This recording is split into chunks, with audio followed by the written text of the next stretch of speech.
ஒரு சிகை அலங்கார கூடம். ரொம்ப சுறுசுறுப்பாக எல்லாரும் வேலை செஞ்சுக்கிட்டு இருக்கிறாங்க. முடி வெட்டிக்க வந்திருக்கிறவங்க நிறைய பேர் எல்லாரும் வரிசையாக உட்காந்துருக்குறாங்க. அந்த சமயத்தில் திடீர்னு கதவை திறந்துக்கிட்டு ஒருத்தர் உள்ளே வர்றார். அவர் ஒரு பெரிய மனிதர். அவரும் முடி வெட்டிக்கிறதுக்காக தான் உள்ளே வந்திருக்கிறார். அவரை பார்த்த உடனே அங்கே வரிசையில் உட்காந்துருந்தவங்க எல்லாரும் எழுந்திரிச்சு அவர்கிட்ட வந்துட்டாங்க. அவரை சுற்றி நின்றுக்கிட்டாங்க. எப்படி இருக்கிறீங்க, நல்லா இருக்கீங்களா அப்படின்னு விசாரிக்க ஆரம்பிச்சிட்டாங்க. எல்லாம் முடிஞ்சதும் வந்தவர் கேட்டார், வரிசையில் கடைசியாக இருக்கிறவர் யார் அப்படின்னு கேட்டார். ஏன்னு கேட்டாங்க. நான் அதுக்கு அடுத்தபடியாக உட்காரணும், அதுக்காக தான் கேட்குறேன் அப்படின்னார். உடனே அங்கே இருந்தவங்கெல்லாம் என்ன சொன்னாங்க தெரியுமா? நீங்கள் வரிசையில் காத்திருக்கக்கூடாது, நீங்கள் அரசாங்கத்தின் தலைவர், உங்களுக்கு நேரம் முக்கியம், அதனால் நீங்கள் முன்னாடி போங்க அப்படின்னு சொன்னாங்க. ஆனால் அதை அவர் கேட்கல. தோழர்களே, உங்களுடைய கருத்துக்கு ரொம்ப நன்றி. எல்லாரும் வரிசையாக தான் வரணும், அதுதான் முறை. வரிசையில் வரணுங்கிற நடைமுறையை நானும் பின்பற்ற விரும்புகிறேன். நாம் எல்லாரும் சமமானவர்கள் அப்படின்னார். இப்படி சொல்லிவிட்டு வரிசையில் கடைசியாக இருந்த ஒரு நாற்காலியில் போய் உட்காந்துக்கிட்டார். தன் சட்டை பையில் இருந்த ஒரு செய்தித்தாளை எடுத்தார், படிக்க ஆரம்பிச்சிட்டார். ஆனால் அங்கே இருந்தவங்களால இதை பார்த்துக்கிட்டு சும்மா இருக்க முடியல. ஒருத்தர் எழுந்திரிச்சு வந்தார். ஐயா, இப்போ என்னுடைய முறை வந்திருக்குது, நான் தான் போக வேண்டிய முறை. உங்களை இங்கே காத்திருக்க வைக்கிறத விட ஒரு 5 ஆண்டுகளுக்கு கூட நான் முடி வெட்டிக்காமே இருந்துட முடியும் அப்படின்னார். அவர் மறுபடியும் சொன்னார், ஐயா, நீங்கள் வரிசை முறையை தாண்டி போக விருப்பப்படல, சரி, ஆனால் என்னுடைய முறையை மாற்றி கொடுக்கறதுக்கு எனக்கு முழு உரிமை இருக்குது. இதுக்கு பதிலாக உங்களுடைய கடைசி இடத்த நான் எடுத்துக்கிறேன், இதை நீங்கள் மறுக்க முடியாதுன்னார். அங்கே இருந்த மற்றவங்களும் இதை ஒரு மனசாக வற்புறுத்த ஆரம்பிச்சிட்டாங்க. அந்த பெரிய மனிதர் பார்த்தார், சரின்னு கடைசியாக ஒத்துக்கிட்டார். அவர் யார் தெரியுமா? அவர் தான் மாவீரர் லெனின். ரஷ்யாவில் கிரெம்ளின் சிகை அலங்கார கூடத்தில் தான் இது நடந்தது. எல்லாரும் இந்நாட்டு மன்னர்கள்னு வாயளவில் பேசுறதுல என்ன பிரயோஜனம்? நாம் எல்லாரும் சமங்கிறத நடைமுறையில் கடைபிடிச்சி காட்டினவங்க கொஞ்சம் பேர் தான். அவங்களில் ஒருத்தர் தான் லெனின். வரிசையில் நின்று வர்றதுங்கிறது ஒரு சிறந்த பண்பு, உயர்ந்த பண்பு. இன்றைக்கி பல இடங்களில் அது நமக்கு தேவைப்படுது. ஒரு ரேஷன் கடை வாசல், கடை திறக்கிறதுக்கு முன்னாடியே எல்லாரும் வரிசையில் நின்றுட்டாங்க. கடைசியாக வந்த ஒருத்தர் கியூவில் முன்னாடி போகிறதுக்கு முயற்சி பண்ணுறார். ஏற்கனவே நின்றுட்டு இருக்கிறவங்க அவரை முன்னாடி போகிறதுக்கு விட மாட்டேங்கிறாங்க. கடைசியாக போய் நில்லையா அப்படின்னு எல்லாரும் கத்துறாங்க. அதை அவர் காதில் வாங்கலை. முண்டி அடிச்சுக்கிட்டு முன்னாடி போகிறதுக்கே முயற்சி பண்ணிகிட்டு இருக்கிறார். எல்லாரும் சேர்ந்து அவரை வலுக்கட்டாயமாக இழுத்து கொண்டாந்து பின்னாடி கொண்டு போய் நிறுத்திவிட்டு சொன்னாங்க, இதை பாருப்பா, நாங்கள் இருக்கிற வரைக்கும் நீங்கள் முன்னாடி போய் எதையும் வாங்க முடியாது, தெரிஞ்சுக்கோ அப்படின்னாங்க. இப்போ அந்த ஆள் சொன்னாராம், நான் இங்கே பின்னாடி நிற்கிற வரைக்கும் நீங்களும் எதுவும் வாங்க முடியாது அப்படின்னாராம். ஏன்னு கேட்டிருக்கிறாங்க. நான் தான் அந்த கடையை திறக்க வேண்டிய ஆள் அப்படின்னா. ஒரு ஊரில் ஒரு மன்னன் இருந்தான், கொடுங்கோல் மன்னன். நிறைய தொந்தரவு பண்ணிக்கிட்டு இருந்தான். அவன் ஒரு தடவை என்ன பண்ணான் தெரியுமா? ஒரு தப்பும் பண்ணாத ஒரு இளைஞனை பிடிச்சி ஜெயிலில் அடைச்சுட்டான். அந்த பையனோட சொந்தக்காரங்கள்லாம் ராஜா கிட்ட போனாங்க. அவன் ஒரு தவறும் பண்ணலை, அவனை விடுதலை பண்ணுங்க அப்படின்னு கெஞ்சி கேட்டுக்கிட்டாங்க. மன்னன் யோசனை பண்ணான். அந்த இளைஞனை கூப்பிட்டுக்கிட்டு வர சொன்னான். அவனை கொண்டாந்து ராஜா முன்னாடி நிறுத்தினாங்க. இதை பாருப்பா, உன்னை நான் விடுதலை பண்ணுவேன், ஆனால் ஒரு கண்டிஷன். அந்த நிபந்தனையை நீ நிறைவேற்றினா உனக்கு விடுதலை அப்படின்னா மன்னன். சரின்னு ஒத்துக்கிட்டான் பையன். மன்னன் கண்டிஷன் என்னங்கிறத சொன்னான். உங்ககிட்ட ஒரு செம்மறி ஆட்டை கொடுக்க போகிறேன், 1 மாதத்துக்கு அதுக்கு தேவையான தீனியையும் கொடுக்க போகிறேன். 1 மாதம் கழித்து அந்த ஆட்டை எடை போட்டு பார்ப்பேன். அந்த ஆட்டின் எடை கொஞ்சம் கூட கூடி இருக்கக்கூடாது. எடை கூடி இருந்தால் உனக்கு விடுதலை கிடையாது. என்ன சொல்கிற அப்படின்னா. பையனுக்கு ஒன்றும் புரியல, பயமாக போயிட்டுது. குழம்பிக்கிட்டே நின்றுக்கிட்டு இருக்கிறான். சரி, ஒரு நாள் டைம் தரேன், நல்லா யோசனை பண்ணி பார்த்துட்டு நாளைக்கு உன் முடிவை சொல்லு அப்படின்னா மன்னன். பையன் கவலையோடு வெளியில் வந்தான். அங்கே ஒரு பெரியவர் நின்றுக்கிட்டு இருந்தார். அவர்கிட்ட விஷயத்தை சொன்னான். அந்த பெரியவர் இந்த பையனுக்கு காதோட காதாக ஒரு வழியை சொல்லி கொடுத்தார். அதை கேட்டதும் பையன் மறுபடியும் மன்னன் முன்னாடி நின்னா, உங்கள் நிபந்தனையை ஏற்றுக்கிறேன்னு சொன்னான். மன்னன் ஒரு ஆட்டுக்குட்டியையும் அதுக்கு 1 மாதத்துக்கு தேவைப்படுற தீவனத்தையும் கொடுக்கும்படியாக உத்தரவு போட்டான். கொடுத்தாங்க, ஓடிட்டு போயிட்டான். 1 மாதம் தினமும் தவறாமல் அந்த தீவனத்தை ஆட்டுக்குட்டிக்கு போட்டுக்கிட்டு இருக்கிறான். 1 மாதம் கழித்து அந்த ஆட்டை அரண்மனைக்கு ஓட்டிகிட்டு போனான்.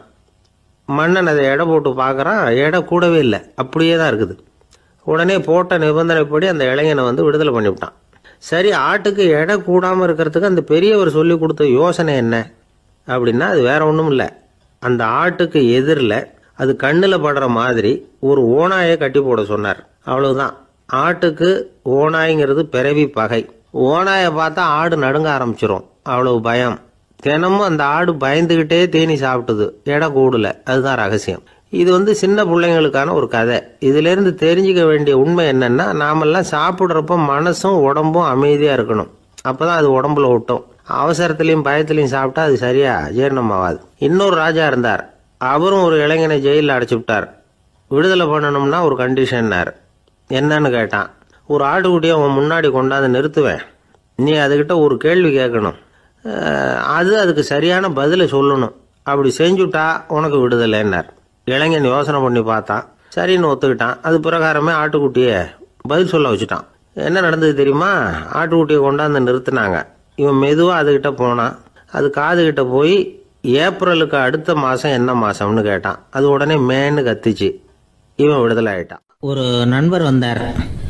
ரொம்பவும் இறுக்கமாக உடை அணிஞ்சிருந்தார். அதாவது ஆடைக்குள்ளே அவர் மாட்டிக்கிட்டு இருந்தது மாதிரி தெரிஞ்சது. ஏன் துணி குறைச்சலாக எடுத்துட்டீங்களா அப்படின்னு கேட்டோம். இல்லைங்க, எனக்கு எப்போவுமே இறுக்கமாக உடை அணிகிறது தான் பிடிக்கும் அப்படின்னார். ஒருத்தர் எப்படி உடை அணிகிறார் அப்படிங்கிறத வச்சு அந்த ஆள் எப்படிப்பட்டவர் அப்படிங்கிறத கண்டுபிடிச்சிடலாம். உடை அணிகிற விதம் ஒருத்தருடைய மனநிலையை வெளிப்படுத்துதான். இப்போ இறுக்கமான உடை அணிகிறவங்க பொதுவாக மன நிம்மதி இல்லாதவங்களாக இருப்பாங்களாம், கோபக்காரங்களாக இருப்பாங்களாம். ரொம்ப தொலைதொலைப்பாக ஆடை அணிகிறவங்க இருக்கிறாங்கல்ல, அவங்கெல்லாம் அமைதியான ஆளாக இருப்பாங்களாம், சாந்தமாக இருப்பாங்களாம். இவங்கெல்லாம் போராடுறதுக்கு சரியாக வரமாட்டாங்களாம். இப்படி ஒரு கணிப்பு இருக்குது. அதனால தான் போர் வீரர்களுக்கெல்லாம் இறுக்கமான உடையை தான் கொடுக்கறது வழக்கம். ஆனால் சன்னியாசிகளை பாருங்கள், அவங்களுக்கெல்லாம் ரொம்ப தொலை உடைகள் தான். அவங்கெல்லாம் டைட் பேண்ட் போட்டுக்கிட்டு நிற்க மாட்டாங்க சன்னியாசிகள்லாம். அதே மாதிரி சன்னியாசிகள்லாம் காவி உடையை தேர்ந்தெடுக்கிறதுக்கும் காரணம் உண்டு. பல ஆண்டுகள் சோதனை செஞ்சு பார்த்துட்டு தான் சன்னியாசத்துக்கு காவி தான் சரி அப்படின்னு முடிவு பண்ணியிருக்கிறாங்க. இப்போ பௌதீக விஞ்ஞானப்படியும் அதுதான் சரி. அதாவது சூரிய ஒளியில் 7 வண்ணங்கள் உண்டு. ஒரு பொருள் மேலே அது விழும்பொழுது அந்த பொருள் நமக்கு சிவப்பாக தெரிஞ்சதுன்னா அந்த பொருள் சிவப்பை தவிர மற்ற எல்லா நிற கதிர்களையும் உள்வாங்கிக்கிட்டு சிவப்பு நிறத்தை மட்டும் வெளியில் விடுது. அதாவது விலக்கி விடுது. அதனால தான் அந்த பொருள் சிவப்பாக தெரியுது. உடல் ஆரோக்கியத்துக்கு ஓரளவு சிவப்பு தேவைப்படுது. அதனால தான் காவி உடை அணிஞ்சால் சூரிய ஒளி ஓரளவு சிவப்பை விலக்கிவிடும். அதாவது சிவப்பின் பலனும் கிடைக்கும், இந்த சிவப்பின் கெடுதலும் இல்லை அப்படின்னு யோசனை பண்ணாங்க. காவி உதய வேளையின் நிறம். கீழ் வானத்தில் கதிர் உதிக்கிற வேளையில் முதல் ஒளி தோன்றுகிற நேரத்தில் காவி நிறம் தான் கசியும். தியானம் செய்கிறப்போ முதல்ல காணக்கூடிய ஒளி காவி நிறம் தான். தியானத்தின் உச்ச நிலையின் நிறம் நீலம். தியானம் காவி நிறத்தில் ஆரம்பமாகி நீல நிறத்தில் நிறைவடைகிறது அப்படிங்கிறார் ஓஷோ. நீலம் தியான சிகரம், காவி தியான ஆரம்ப குறியீடு, ஒரு சன்னியாசியின் ஆரம்ப தரிசனம் அப்படிங்கிறார் அவர். ஒருத்தர் நாள் பூரா காவி உடைய அணிஞ்சிருந்தா அந்த நிறம் அவருக்கு தியானத்தை பற்றிய நினைவை ஊட்டிக்கிட்டே இருக்கும். இப்படியே ஆடைக்கும் தியானத்துக்கும் இடையில ஒரு தொடர் ஏற்படுது. ஒரு துறவியின் உள்ளார்ந்த பண்பா அது மாறுது. கடை வீதியில் ஒரு பொருள் வாங்க போகிறோம், அது மறந்துடக்கூடாதுங்கிறதுக்காக ஞாபகம் முடிச்சு போட்டுக்கிறோம். அந்த முடிச்சுக்கும் பொருளுக்கும் தொடர்பு இல்லை. ஆனால் கடை வீதிக்கு போன உடனே அந்த முடிச்சு அந்த பொருளை ஞாபகப்படுத்துது. அதாவது அந்த முடிச்சு ஒரு தொடர்பு அம்சமாக அமையுது. அது மாதிரி தான் காவி உடையும். ஒரு துறவி நடக்கும் பொழுது, சாப்பிடும் பொழுது, குளிக்கும் பொழுது அவருடைய காவி உடை அவருக்கு ஞாபகப்படுத்திக்கிட்டே இருக்கும். அது ஒரு நிலைப்படுத்தப்பட்ட நினைவாக ஞாபக முடிச்சாக மாறிடுது. காவி ஆடை இல்லைன்னா ஒருத்தரால் துறவியாக முடியாதுன்னு அர்த்தம் இல்லை. அதே நேரத்தில் காவி ஆடையால் ஒன்றும் பிரயோஜனம் இல்லை, அதில் ஒன்றும் அர்த்தம் இல்லை அப்படின்னு சொல்லிட முடியாது. இதுதான் உண்மை. இவ்வளவு தூரம் காவி ஆடையை பற்றி சொல்கிறதுனால எல்லாரும் சன்னியாசியாக போடுங்கோ அப்படின்னு நாம் சொல்கிறதாக யாரும் நினச்சிடக்கூடாது. மனசுக்கும் நிறத்துக்கும் உள்ள சம்பந்தத்தை தெரிஞ்சுக்கிறதுக்காக தான் இவ்வளவும். நமக்கு தெரிஞ்ச நண்பர் ஒருத்தர் இருக்கிறார், ஆஃபீஸில் வேலை பார்க்குறவர். ஒவ்வொரு மாதமும் 20ஆம் தேதிக்கு பிறகு அவரை போய் பார்த்தீங்கன்னா காவி உடை அணிஞ்சிக்கிட்டு, கண்ணை மூடிக்கிட்டு, கை ரெண்டையும் விரித்து வச்சுக்கிட்டு தியானத்திலேயே உட்காந்துருப்பார். ஏன் இப்படி பண்ணுறீங்கன்னு கேட்டேன். அதாவது 20ஆம் தேதிக்கு பிறகு என் கையில் ஒரு பைசா கூட கிடையாது, ஒரு சன்னியாசி லெவலில் இருக்கிறேன், என்கிட்ட எதுவும் செலவுக்கு கேட்காத அப்படின்னு என் மனைவிக்கு நான் சூக்காக உணர்த்துறதுக்காக அப்படி உட்காந்துருப்பேன் அப்படின்னு விளக்கம் கொடுக்குறார் அவர். ஊருக்கு வெளியில் அமைதியான ஒரு இடம், அங்கே ஒரு ஆசிரமம், அங்கே ஒரு சாமியார். அவர் தினமும் நல்ல போதனைகள்லாம் செய்வார். பல பேர் போய் அங்கேயே சில நாள் தங்கி இருந்து அவர் சொல்ற அறிவுரைகளை எல்லாம் கேட்டுக்கிட்டு வர்றது வழக்கம். ஒரு தடவை அவரை பார்த்துட்டு போறதுக்காக 3 வெளியூர் தம்பதிகள் வந்தாங்களாம். அந்த மடத்திலேயே சாப்பிட்டுக்கிட்டு தங்கி இருந்து அவங்களுடைய போதனைகளை கேட்டுக்கிட்டு போகணுங்கிறது அவங்க நோக்கம். காலையில குளிச்சுட்டு பூஜையில உட்கார்ந்தார் அந்த சுவாமி. இவங்களும் குளிச்சுட்டு அந்த பூஜையை பார்க்கறதுக்காக அவர் முன்னாடி வந்து உட்கார்ந்தாங்க. பூஜை ஆரம்பமாச்சு. சம்பிரதாயப்படி அது ரொம்ப நேரம் நடந்துகிட்டே இருக்குது. இவங்களுக்கு நல்ல பசி இருந்தாலும் இந்த நேரத்தில் அதை எப்படி வெளியில காட்டிக்கிறது? பேசாம இருந்தாங்க. அந்த சுவாமி பூஜையை முடிச்சார். அதுக்கப்புறம் பேச ஆரம்பிச்சார். பேச்சு அருமையாக தான் இருந்தது, அமிர்தமாக தான் இருந்தது. இருந்தாலும் இவங்களுக்கு இருக்கிற வயிற்று பசி அதை சரியாக கவனிக்க விடலை. அந்த சுவாமியே இதை கவனிச்சதா தெரியல. இவங்களுக்கு மனசுக்குள்ள ஒரு எண்ணம், உள்ள சாப்பாடு தயாராகிட்டு இருக்கும் போல இருக்கு, இந்த பேச்சு முடிஞ்சது நம்மளை உள்ள அழைச்சிட்டு போய் சாப்பாடு போடுவாங்கன்னு நினைக்கிறோம் அப்படின்னு இவங்களாம் நினச்சிக்கிட்டாங்க. ஆனால் சுவாமி இதை பற்றி எதுவுமே பேசலை, கண்டுக்கல. ஒரு அம்மாவால் அதுக்கு மேலே சும்மா இருக்க முடியுமா? முடியல. சாப்பாட்டை கவனிக்கலாமா அப்படின்னு சொல்லி மெதுவாக ஆரம்பித்தாங்க. ஓ கவனிக்கலாமே அப்படின்னு உள்ளே அழைச்சிட்டு போனார் சுவாமி. இவங்க ரொம்ப அவசரமாக எழுந்திருச்சு உள்ளே ஓடினாங்க. அங்கே ஒரு மேஜை மேலே ஒரு கிண்ணம் மூடி இருந்தது. ஓ இதுதான் சாப்பாட்டு மேஜை போல இருக்கு, இங்கே சாப்பாடு வந்துடும் அப்படின்னு நினச்சாங்க. உடனே போய் சுற்றி உட்காந்துக்கிட்டாங்க. சுவாமி அந்த கிண்ணத்தை எடுத்து அந்த அம்மா கிட்ட கொடுத்தார். அவங்க அதை வாங்கி மூடியை திறந்து பார்க்குறாங்க. உள்ள ஒரு சாவி இருக்குது. ஓ சரிதான், இது சமையலறை சாவி போல இருக்கு. அங்கே போய் அதை திறந்து சாப்பாட்டை நாமே எடுத்துக்கிட்டு வந்து இங்கே வச்சுக்கிட்டு சாப்பிடணும் போல இருக்கு அப்படின்னு நினச்சாங்க. சாவி இருக்கு இல்லையா, வாங்க பூட்டு நிறையா காட்டுறேன் அப்படின்னு சுவாமி அவங்கள அழைச்சிட்டு போனார், காட்டினார். இவங்க அந்த அறையை ரொம்ப அவளோட திறந்தாங்க. உள்ளே பார்த்தா அங்கே அரிசி, பருப்பு, விதவிதமான காய்கறி எல்லாம் இருக்குது. சமையலுக்கு வேண்டிய மிளகாய், எண்ணெய், பால், தயிர், நெய் இப்படி எல்லாமே இருக்குது. அடுப்பு, விறகு, நெருப்பு போட்டி அது கூட அங்கே இருக்குது. சாப்பாடு தயாராக இருக்கும்னு நினச்சிக்கிட்டு போனால் இப்படி இருக்குதே அப்படின்னு சொல்லி அதை பார்த்ததும் ரொம்ப சோர்ந்து போட்டாங்க அவங்க. சுவாமி என்ன இது சாப்பாடு இல்லையா அப்படின்னாங்க. அதுதான் சாப்பாட்டுக்கு வேண்டிய எல்லாம் இங்கே இருக்குதே. அடுப்பு மூட்டி நீங்கள் தான் அவங்கவுங்க ருசிக்கு தகுந்த மாதிரி சமைச்சிக்கணும். இந்த சன்னியாசிக்கு எப்படி சமைக்க தெரியும் அப்படின்னு கேட்டார் சுவாமி. சாப்பாடு தயாராக இருக்கும்னு நாங்கள் எதிர்பார்த்தோம் அப்படின்னாங்க. நீங்கள் இப்படி சொல்லுவீங்கன்னு நானும் எதிர்பார்த்தேன். இது வரைக்கும் நான் எவ்வளவோ தத்துவம்லாம் எடுத்து சொன்னேன். எல்லாத்தையும் விட இதுதான் அனுபவபூர்வமான தத்துவம். ஆண்டவன் நமக்கு நல்ல மனசை கொடுத்துருக்குறான், நல்ல வாய்ப்புகளையும் தந்திருக்கிறான். அதையெல்லாம் பயன்படுத்திக்கக்கூடிய மூளையையும் சிந்தனையையும் கொடுத்துருக்குறான். அதனால் அடுப்பை தான் நீங்கள் மூட்டணும். அடுப்பு நீங்கள் தான் மூட்டணும். உங்களுக்கு உகந்ததை நீங்கள் தான் சமைச்சு ருசித்து அனுபவிக்கணும். ஆண்டவனே அதை செஞ்சுக்கிட்டு இருக்க மாட்டான் அப்படின்னாராம் அந்த சுவாமி. நம்முடைய வாழ்க்கையில் பல நல்ல பலன்களை பெறறதுக்கு நாம தான் முயற்சி பண்ணணும். அதுக்குரிய சூழ்நிலையை தான் ஆண்டவன் கொடுப்பானே தவிர அதை விளக்கறதுக்காக தான் அந்த சுவாமி அப்படி செஞ்சு காட்டியிருக்கிறார். இது ஒரு பெரியவர் இப்படி ஒரு விளக்கம் கொடுத்தார். அதுக்கப்புறம் அந்த 3 தம்பதிகளும் தெளிவடைஞ்சுட்டாங்களாம். நாம் தெளிவடைகிறது எப்போங்கிறது தான் தெரியல அப்படின்னு பல பேர் இதை கேட்டுட்டு சொல்லிட்டு இருக்கிறாங்க. இந்த கதையை நம்முடைய நண்பர் ஒருத்தர்கிட்ட சொன்னேன். அந்த நண்பர் ரொம்ப சந்தோஷப்பட்டார். நீங்கள் சொல்கிறது கரெக்டு சார், ஆனால் நான் அதை விட ஒரு படி மேலே சார். எனக்கெல்லாம் அரிசி, பருப்பு இருக்கிற ரூம் எதுன்னு கையை காட்டிட்டா போதும். உடனே கிண்ணத்துலேருந்து சாவியை எடுத்து கொடுக்கணுங்கிற அவசியம்லாம் இல்லை எனக்கு. அப்புறம் எப்படி ரூமை திறந்துருவீங்க அப்படின்னு கேட்டேன். பூட்டை உடைச்சி திறந்துருவேன், அதுதான் எனக்கு பழக்கம் அப்படிங்கிறார். வாழ்க்கையில வெற்றி பெற என்ன வழி? இது ஒரு முக்கியமான கேள்வி. இதுக்கு எல்லாரும் பொதுவா சொல்ற ஒரு பதில், உழைச்சா வெற்றி பெறலாம் அப்படிங்கிறது தான். வாழ்க்கையில வெற்றி பெற உழைப்பு மட்டும் இருந்தா போதாது, நேர்மையும் வேணும் அப்படிங்கிறார் பால் ஹாஃப்மேன். இவர் யார் தெரியுமா? இவர் ஒரு பெரிய பொருளாதார நிபுணர்.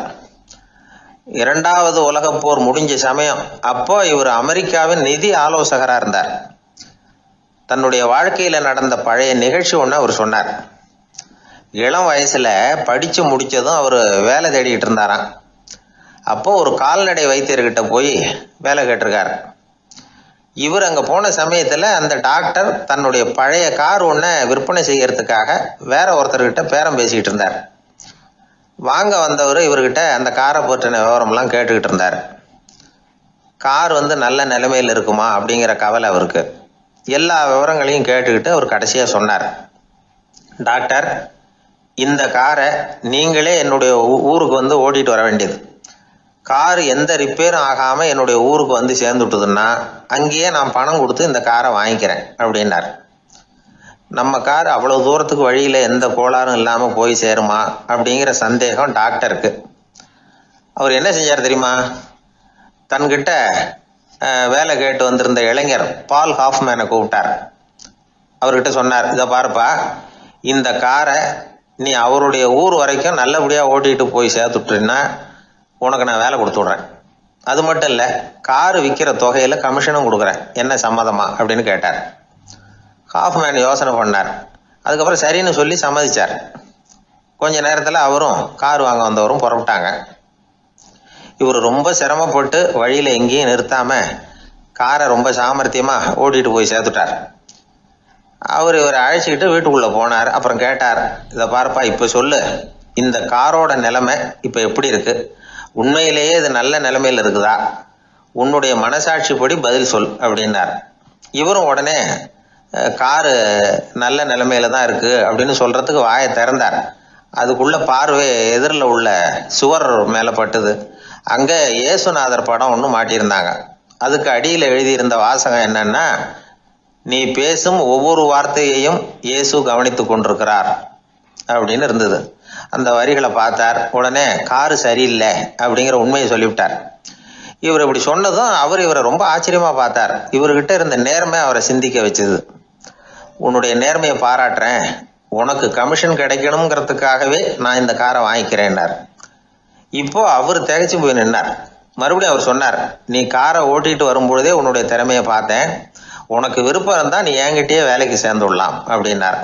பால் ஹாஃப்மேன் அவர்கிட்ட வேலைக்கு சேர்ந்தார். படிப்படியாக முன்னேறினார். கடைசியில் பார்த்தீங்கன்னா அமெரிக்காவுடைய நிதி ஆலோசகராக ஆனார்.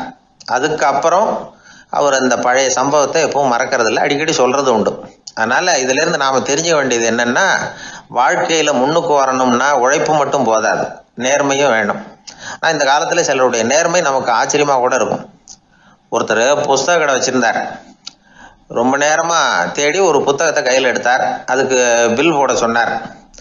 அந்த புத்தக கடைக்கு வந்த இன்னொருத்தர் பில் போடுறவர், சார் இந்த புத்தகம் மகா அறுவை, மகா மட்டம், இது வேணாம் உங்களுக்கு, வேற ஏதாவது ஒன்று பாருங்கன்னார். புத்தக கடை வச்சிருக்கிறவரே இப்படி சொன்னார். வாங்க வந்தவர் இவர் ஆச்சரியமா பார்த்தார். உங்க நேர்மையை பாராட்டுறேன், அது சரி, இந்த புத்தகத்தை ஏற்கனவே நீங்க படிச்சு பார்த்துட்டீங்களான்னு கேட்டார். அதை படிச்சு வேற பார்க்கணுமான்னார். அப்புறம் எப்படி இது மகா மட்டம்னு சொல்றீங்க அப்படின்னார். அதை எழுதினவனே நான் தான் சார் அப்படின்னார் அவர். இது ஒரு விதமான நேர்மை, நேர்மையை ஒத்துக்கிறது. எப்படி இருந்தாலும் வாழ்க்கையில உழைப்பும் நேர்மையும் உயர்வதற்கு வழிகள். உழைப்பை விட நேர்மை முக்கியம் அப்படிங்கிறத புரிந்து கொண்டால் வாழ்க்கையில வெற்றி நிச்சயம். எல்லாமே நாற்காலிக்கு ஆசைப்படாதவர்கள் அப்படின்னு சொல்லிட முடியாது. ஏன்னா நிறைய பேர் நாற்காலிக்கு ஆசைப்படுறவங்கள நாம் பார்க்குறோம். உட்கார்றதுக்கு ஒரு நாற்காலி கிடைச்சிடாதா, அதோட ஒரு கால் உடஞ்சி முக்காலியாக இருந்தாலும் பரவாயில்ல, ஒரு மாதிரியாக அனுசரித்து உட்காந்துக்கலாம் அப்படின்னு அலையிறவங்க எத்தனை பேர்? இந்த காலத்தில் மட்டும்தான் அப்படின்னு இல்லை, அந்த காலத்துலேயும் இதே மாதிரி ஆசைகள் சபலங்கள் இருந்திருக்கும் போல இருக்கு. பரமசிவன் வசிஷ்டருக்கு ஒரு விசேஷமான ஆசனத்தை கொடுத்துருந்தாராம். சரி, அப்படி என்ன அதில் விசேஷம்னா, வசிஷ்டர் ஒரு குறிப்பிட்ட இடத்துக்கு போகணும்னு நினச்சி புறப்படுறாருன்னு வச்சுக்கோங்க. அவருக்கு முன்னாடியே இந்த ஆசனம் புறப்பட்டுரும். போய் ஒரு வசதியான இடமா பார்த்து இருந்துக்கும். வசிஷ்டர் போவார். அங்கே போனதும் எங்கே உட்காரலாம்ங்கிற இட பிரச்சனையெல்லாம் அவருக்கு ஏற்படுறதில்ல. அதுதான் இவருடைய இருக்கை அங்கே முன்னாடியே போய் காத்துக்கிட்டு இருக்குதே. நேராக போவார், அதில் உட்காந்துக்குவார். மற்ற முனிவர்கள்லாம் இதை பார்த்தாங்க. அவங்களுக்கு பொறாமையாக இருந்துதான். எல்லாரும் ஒரு இடத்துல கூடி இதை பற்றி பேசியிருக்கிறாங்க. என்ன இது, நாமளும் அவரை மாதிரி தானே இருக்கிறோம், இருந்தாலும் நமக்கும் அது மாதிரி ஒரு ஆசனம் கிடைக்கலையே அப்படின்னு யோசனை பண்ணியிருக்காங்க. சரி, நேராக பரமசிவன்கிட்டே போவோம், இதை பற்றி கேட்போம் அப்படின்னு நினச்சிக்கிட்டு போனாங்களாம். பரமசிவனை பார்த்துருக்குறாங்க. ஐயா, நாங்களும் முனிவர்கள் தானே, வசிஷ்டர் பண்ணுறது மாதிரி நாங்களும் உங்களை குறித்து கடும் தவம் பண்ணிக்கிட்டு தானே இருக்கிறோம். அப்படி இருக்கும் பொழுது அவருக்கு மட்டும் ஏன் இந்த விசேஷ சலுகை அப்படின்னு கேட்டிருக்காங்க. அதுக்கு பரமசிவன் சொன்னாராம், முனிவர்களே, உங்கள் கேள்விக்கு நான் பதில் சொல்கிறேன், ஆனால் அதுக்கு முன்னாடி நீங்கள் ஒரு காரியம் பண்ணணும்னாராம். என்ன செய்யணும் சொல்லுங்கன்றிருக்காங்க. நீங்கள் ஒவ்வொருத்தரும் தனித்தனியாக போய் உங்களை விட உயர்ந்த ஒருத்தரை தேடி கண்டுபிடிச்சி அவருக்கு அதிதி பூஜை பண்ணி அவரை ஒரு மண்டலத்துக்குள்ளே என்கிட்ட அழைச்சிட்டு வந்துருங்க அப்படின்னாராம். சரின்னு எல்லாரும் புறப்பட்டுருக்காங்க. அவங்க போனதுக்கப்புறம் நந்தி தேவனை அழைச்சி வசிஷ்டரை கூப்பிட்டுக்கிட்டு வர சொன்னாராம். அவர் வந்தார். வணங்கினார். வசிஷ்டரே, இன்னையிலேருந்து ஒரு மண்டலத்துக்குள்ளே உங்களை விட தாழ்ந்தவர் ஒருத்தரை தேடி கண்டுபிடிச்சி அவருக்கு அதிதி பூஜை பண்ணி அவரை என்கிட்ட கூப்பிட்டுட்டு வாங்கன்னு விட்டார். சரின்னு இவரும் புறப்பட்டு போயிட்டார். கொஞ்ச நாள் ஆச்சு. முனிவர்கள்லாம் திரும்பி வந்தாங்க. பரமசிவன் முன்னாடி வந்து நின்னாங்க. ஐயா, எவ்வளவோ தேடி பார்த்துட்டோம், எங்களை விட உயர்ந்தவர்கள் யாருமே கிடைக்கல அப்படின்னாங்களாம். வசிஷ்டரும் வந்து சேர்ந்தார். ஐயா, எவ்வளவோ தேடி பார்த்தேன், என்னை விட தாழ்ந்தவர் யாருமே கிடைக்கல அப்படின்னாராம். அவரே தொடர்ந்து சொன்னார், என்னுடைய மனைவி எனக்கு அடங்கினவ தானே, அவளுக்காவது அதிதி பூஜை பண்ணி அழைச்சிட்டு வந்துடலாமான்னு யோசித்து பார்த்தேன். என்னோட மனசு அதுக்கும் இடம் கொடுக்கல. ஏன்னா அவளோட பதி விரதத்துக்கு முன்னாடி நாம் ஏமாத்திரம் அப்படின்னு யோசித்து பார்த்தேன். அதனால் அந்த எண்ணத்தையும் கைவிட்டுட்டேன் அப்படின்னு ரொம்ப வருத்தத்தோடு சொன்னாராம். இதை கேட்ட உடனே மற்ற முனிவர்களுக்கு வெக்கமாக போச்சு. இந்த உலகத்தில் நம்மளை விட மேலானவங்க யாருமே இல்லைன்னு நாம் நினைச்சோம். வசிஷ்டரோ தன்னை விட தாழ்வானவங்க யாருமே இல்லைன்னு நினைக்கிறார். பரமசிவன் ஏன் அந்த ஆசனத்தை அவருக்கு மட்டும் கொடுத்தார் அப்படிங்கிற கேள்விக்கான பதில் அவங்களுக்கு கிடச்சிட்டுதான். இந்த காலத்தில் நாம் எப்படி நினைக்கிறோம்னா, எல்லாரும் நம்மளை விட மட்டமானவங்கன்னு நினைக்கிறோம். அதனால் நாம் மட்டும் நாற்காலியில் உட்காந்தா போதும் அப்படின்னு நினைக்கிறோம். ஏமாந்து போனவங்க சந்தர்ப்பம் பார்த்து காலை வாரி விட்டுடுறாங்க, கீழே விழுந்து காலை உடச்சிக்கிறோம். அதுதான் இன்றைக்கி நடக்கிறது. ஒரு அம்மா தன்னோட வீட்டுக்காரரை ஒரு மனோதத்துவ டாக்டர்கிட்ட அழைச்சிட்டு போனாங்களாம். என்ன ப்ராப்ளம்னு கேட்டிருக்காரு டாக்டர். எங்கள் வீட்டுக்காரர் அடிக்கடி நாற்காலியில் உட்காந்து காலை உடச்சிக்கிறார் அப்படின்னாங்களாம். அப்படின்னா அந்த நாற்காலியில் தான் ஏதோ கோளாறு அப்படின்னாரான் டாக்டர். அப்படி இருக்க முடியாது டாக்டர் அப்படின்னாங்களாம் அந்த அம்மா. அது எப்படி அவ்வளோ உறுதியாக சொல்கிறீங்கன்னு கேட்டிருக்காரு அந்த டாக்டர். எங்கள் வீட்டில் நாற்காலியே கிடையாது டாக்டர், இவர் இருக்கிறதா நினச்சிக்கிட்டு உட்கார்றார், அதுதான் ப்ராப்ளம். அளவுக்கு மிஞ்சினால் அமிர்தமும் நஞ்சு அப்படின்னு சொல்லுவாங்க. அது உண்மைதான். ஒருத்தருக்கு அளவுக்கு மீறிய புகழ் வந்துட்டுதுன்னு வச்சுங்க, அது கூட ஆபத்தாக போயிடுறது உண்டு. பழங்காலத்துல எல்லாம் கிரேக்க தேசத்தில் ஒரு பழக்கம் உண்டாம். அதாவது யாராவது ஒருத்தரை நாடு கடத்தணும்னா அதுக்கு ஒரு வழி உண்டு. அதாவது ஒருத்தரை நாடு கடத்தணும்னு மக்கள் விரும்புகிறாங்கன்னு வச்சுங்களேன், அவர் பேரை ஒரு மண்பாண்ட ஓட்டு சில்லில் எழுதி அதை ஒரு குறிப்பிட்ட பொது இடத்துல போட்டுற வேண்டியது, அவ்வளவுதான். இது மாதிரி பல பேர் போட்டுக்கிட்டே இருப்பாங்க. எல்லாம் அப்படியே குவிஞ்சு போயிடும். அந்த ஓட்டாஞ்சில்லு குவியலில் யாருடைய பேர் அதிகமாக இருக்குதோ அந்த நபரை ஒரு 10 ஆண்டுகள் நாடு கடத்தி விடுவாங்க. இது அந்த ஊர் வழக்கமாக. ஒரு நாள் அந்த குவியலுக்கு பக்கத்தில் ஒரு ஆள் நின்றுக்கிட்டு இருக்கிறான். அவன் கையில் ஒரு ஓட்டாஞ்சில்லு வச்சிருக்கிறான். அதில் யாரோட பேரையோ எழுதணும், எழுதி அந்த இடத்துல போடணுங்கிறது அவன் ஆசை. ஆனால் அவன் படிக்காதவன், அதனால் எழுத தெரியல. யாராவது அந்த வழியாக வர்றாங்களான்னு பார்த்துக்கிட்டே நின்றுக்கிட்டு இருந்தான். ஒரு பெரியவர் வந்துக்கிட்டு இருந்தார். அவர்கிட்ட ஓடினான். கையில் இருந்த மண்பாண்ட சில்ல கொடுத்தான். ஐயா, இதில் ஒரு பேர் எழுதி கொடுங்களேன்னா அந்த பெரியவர் அதை வாங்கி கையில் வச்சுக்கிட்டு, என்ன பேர் எழுதணும் சொல்லு அப்படின்னா. இவன் சொன்னான், அரிஸ்டைடிஸ் அப்படின்னு எழுதுங்க அப்படின்னா. இதை கேட்டதும் அந்த பெரியவருக்கு அதிர்ச்சி. ஏன்னா அவர் தான் அரிஸ்டைடிஸ், தத்துவ மேதை அரிஸ்டைடிஸ் அவர். இருந்தாலும் நான் தான் அதுங்கிறத காட்டிக்காம அந்த ஆளுகிட்ட கேட்டார். அது சரிப்பா, அரிஸ்டைடிஸ்ங்கிற பேரை எழுத சொல்ற, அவர் உனக்கு என்ன கெடுதல் பண்ணார், அவர் பேரை இதில் எழுத சொல்றியே அப்படின்னு கேட்டிருக்கார். அதுக்கு இவன் சொன்னானா, அவர் எனக்கு எந்த கெடுதலும் பண்ணல, அவரை நான் பார்த்தது கூட இல்லை அப்படின்னு இருக்கான். அப்புறம் எதுக்காக அவரை நாடு கடத்தணும்னு நீ ஆசைப்படுற அப்படின்னு கேட்டிருக்கார். இப்போ அந்த ஆள் சொல்கிறான், அரிஸ்டைடஸை பற்றி எல்லாரும் பேசுகிறாங்க, அவர் ரொம்ப நல்லவர், அவர் ஒரு பெரிய அறிவாளிங்கிறாங்க, அவர் ஒரு பெரிய வள்ளல், பேரறிஞர், இப்படி எல்லாரும் சொல்கிறத கேட்டு கேட்டு எனக்கு ரொம்ப அழுத்து போயிட்டுது, அதனால தான் வெறுப்பாயிட்டேன் அப்படின்னு நானும். இதிலேருந்து என்ன தெரியுது, நாம் நல்லவனாக இருக்கிறதுல ஒன்றும் இடைஞ்சல் இல்லை. ஆனால் நம்மளை நல்லவன் நல்லவன் எல்லாரும் சொல்ல ஆரம்பிச்சிட்டாங்கன்னு வச்சுக்கோங்க, அப்போ இடைஞ்சல் ஆரம்பம்னு அர்த்தம். எதுவுமே அளவுக்கு மிஞ்சி போகாமல் பார்த்துக்க வேண்டியது ரொம்ப அவசியம். அளவுக்கு அதிகமாக ஆசைப்படாதவங்களில் ஆப்ரஹாம் லிங்கனும் ஒருத்தரான். அவர் ஒரு தடவை தன்னுடைய நண்பர்கள்கிட்ட பேசிக்கிட்டு இருந்தாராம். ஒருத்தர் கேட்டிருக்கார், ஒரு மனுஷனுக்கு கால்கள் எவ்வளவு உயரம் இருக்கணும் அப்படின்னு கேட்டாராம்.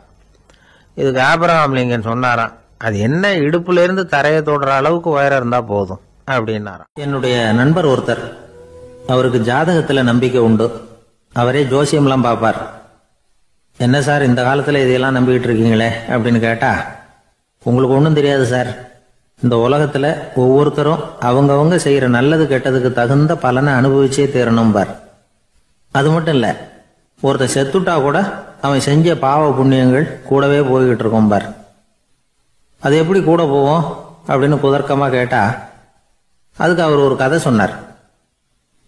அது ரொம்ப சுவாரஸ்யமா இருந்தது. அது என்ன கதைன்னா, ஒரு ஊர்ல ஒருத்தர் இருந்தாராம். அவர் ஜோசியம் பார்க்கறதுல ரொம்ப கெட்டிக்காரரான். ஒருத்தருடைய தலைமுடியை மட்டும் அவர்கிட்ட காட்டினா போதும், அதை மட்டும் பார்த்துட்டு அவருடைய ஜாதகத்தையே அலசி விடுவாராம். அப்பேற்பட்ட திறமை. அந்த ஆள் ஒரு சமயம் கன்னியாகுமரி கடற்கரைக்கு போயிருந்திருக்கார். அங்க கரை ஓரமா ஒரு மண்டை ஓடு கிடந்திருக்கு. அதை எடுத்து பார்த்திருக்கார். அந்த மண்டை ஓட்டை வச்சுக்கிட்டு அதோட ஜாதகத்தை அலசியிருக்கார். இந்த மண்டை ஓட்டுக்கு உரிய ஆசாமி வாழ்க்கையில ரொம்ப கஷ்டப்பட்டிருக்கணும், நிறைய கஷ்டத்தை அனுபவிச்சிருக்கணும். அது தாங்க முடியாம தான் கடல்ல விழுந்து தற்கொலை பண்ணிட்டு இருக்கான் அப்படிங்கறத அவரு கணிச்சுட்டார். இருந்தாலும் இந்த மண்டை ஓடு இன்னமும் அனுபவிக்க வேண்டியது பாக்கி இருக்கு அப்படிங்கறத அவர் உணர்ந்தாராம். அது சரி, ஒருத்தன் உயிரோடு இருக்கிற வரைக்கும் நல்லது கெட்டதை அனுபவிக்க முடியும், செத்ததுக்கு அப்புறமும் பாக்கி இருக்குன்னா அதை எப்படி அனுபவிக்கிறது? இந்த மண்டை ஓட்டுக்கு இன்னும் கொஞ்சம் பாக்கி இருக்குங்கிறது அவருக்கு புரிஞ்சதே தவிர அதோட அர்த்தம் என்னங்கிறது சரியா விளங்கல. சரி, இதை இன்னும் கொஞ்சம் விவரமா ஆராய்ச்சி பண்ணுவோம் அப்படின்னு நினைச்சுக்கிட்டு அதை தன்னுடைய வீட்டுக்கு எடுத்துட்டு போயிட்டார்.